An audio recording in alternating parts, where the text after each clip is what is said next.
Big, strong, powerful country. We're more powerful than they are.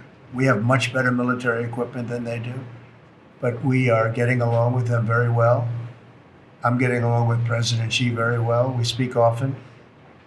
I do want to say that I think we have had a really good relationship with China lately, and we're getting along with them very well. They've been very fair on our trade deal, honestly, and I hope we're going to have a great relationship. It's a big, strong, powerful country. We're more powerful than they are. We have much better military equipment than they do, but we are getting along with them very well. I'm getting along with President Xi very well. We speak often. And with all of that being said, and I understand what you're saying, but I think we're getting along with China very well. Mr. President, you want to send more weapons to Ukraine, as you said last night. Last week, the Pentagon paused some shipments of weapons to Ukraine. Did you approve of that pause? We want to put defensive weapons because Putin is not treating human beings right. He's killing too many people. So we're sending some defensive weapons to Ukraine, and I've approved that. So who ordered the pause last week? I don't know. Why don't you tell me? I think that's a question for the Pentagon. That was a war that should have never happened, and a lot of people are dying, and it should end. And I don't know. We get a lot of bullshit thrown at us by Putin. For you want to know the truth. He's very nice all the time, but it turns out to be meaningless. Do you want to sanction him?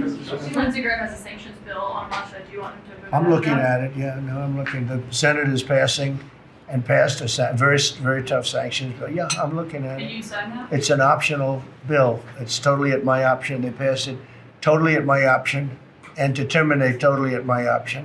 And I'm looking at it very strongly. Pressure's on Gaza with the Prime Minister, and there's reports that you're meeting with Netanyahu again tonight. Is that accurate? Yeah, I am. He's going to come over again tonight. We're talking about Gaza.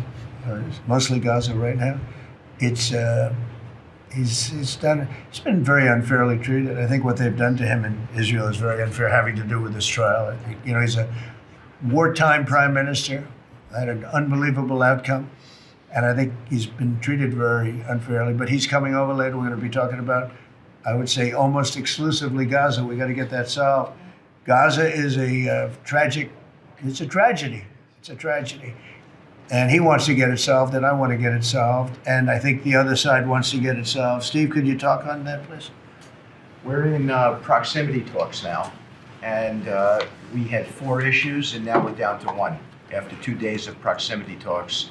So we are hopeful that by the end of this week, we will have an agreement that will bring us into a 60-day ceasefire. 10 live hostages will be released. 9 deceased will be released. We're meeting at the president's direction with all the hostage families to let them know. And we think that this will lead to a lasting peace in Gaza. And you're doing a good job. It's a tough one. A lot of hate. It's called long-term hate. But we think we're going to have it solved pretty soon, hopefully with a real solution, a solution that's going to be holding up.